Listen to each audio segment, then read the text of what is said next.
Native Americans have walked the American plains for tens of thousands of years, ever since they once crossed the Bering Land Bridge many generations ago.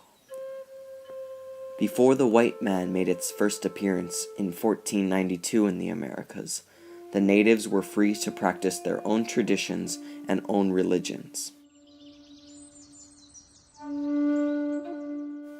The Native Americans had many different locations where they would practice their tradition, and would let nothing stop them. They would scale mountains in order to give thanks to their gods for giving them life.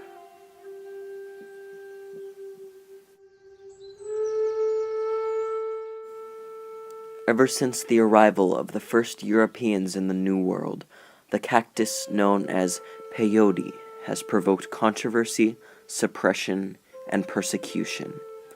Peyote is now a Schedule I drug, placing it among LSD, ecstasy, and heroin.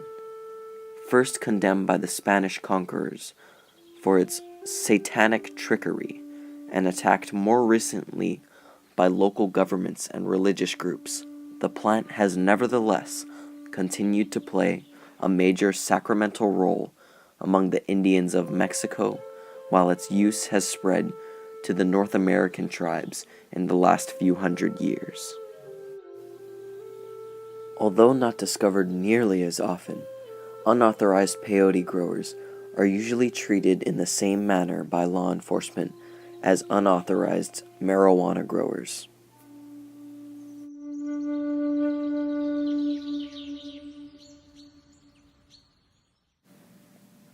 The top of the cactus above ground, also referred to as the crown, consists of disc-shaped buttons that are cut from the roots and dried. The crowns contain the active ingredient of mescaline, a hallucinogen.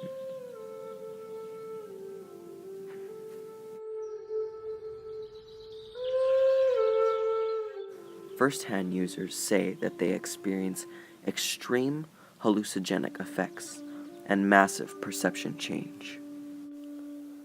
From the mid-15th century, the use of peyote spread to the Great Plains area of the United States, primarily through the efforts of the Apache, Navajo, Plains tribes, and various tribes in the western United States. Peyotism is now practiced in more than 50 Native American tribes and has probably around 250,000 adherents. The ritual includes prayer, the eating of peyote, peyote songs, water rituals, and finally, contemplation. The peyote ritual is believed to allow communion with holy deities or spirits, and to give power, authority, guidance, and healing.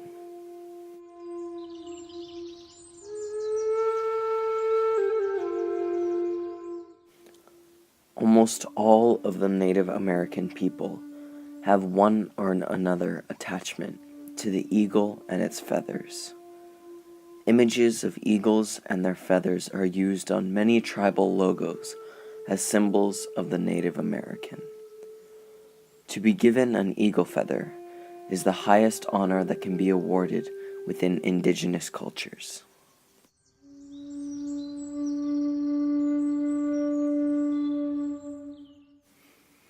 Both the bald and golden eagle, as well as their feathers, are highly revered and considered sacred within American Indian traditions, cultures, and religion.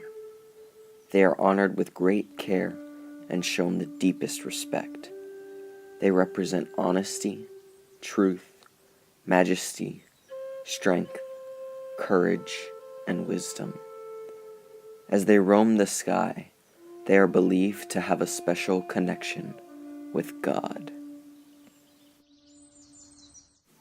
However, according to U.S. federal law, it is strictly illegal to possess, sell, purchase, or export or import any bald eagle or golden eagle body part.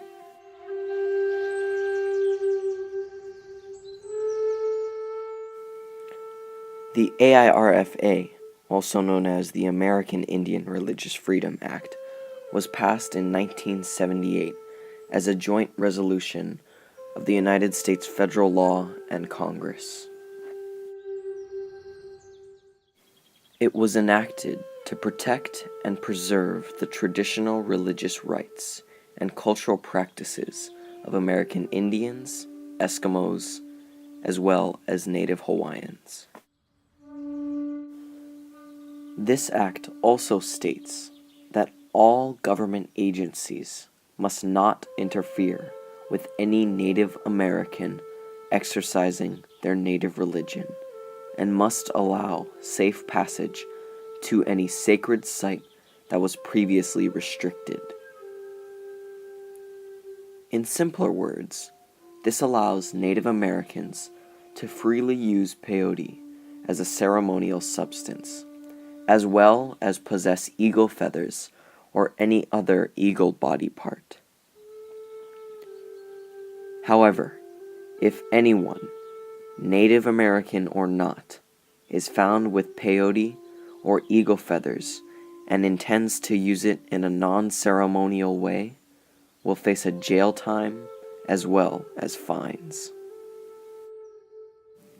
Before signing this act into law, President Jimmy Carter said, "It is a fundamental right of every American, as guaranteed by the First Amendment of the Constitution, to worship as he or she pleases. This act is in no way intended to alter that guarantee or override existing laws, but is designed to prevent government actions that would violate these constitutional protections.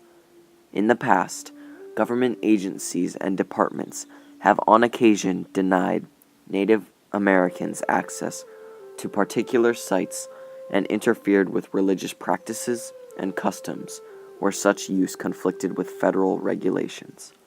In many instances, the federal officials responsible for the enforcement of these regulations were unaware of the nature of traditional Native religious practices and, consequently, of the degree to which their agencies interfered with such practices.